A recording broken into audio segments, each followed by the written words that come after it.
अडकूर येथे विजेच्या धक्क्याने युवकाचा मृत्यू। गोठ्यातील जनावरे धुत असताना विजेचा धक्का बसून एका युवकाचा जागीच मृत्यू झाल्याची घटना अडकूर येथे घडली।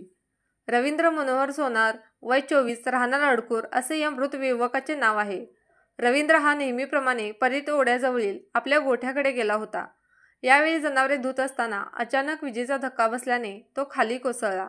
जमीन ओली असल्याने त्याला सावरता आले नाही। त्याचा जागीच मृत्यू झाला। त्याच्या मृत्यूने परिसरात हळहळ व्यक्त होत आहे। या घटनेची नोंद चंदगड पोलिसात झाली आहे।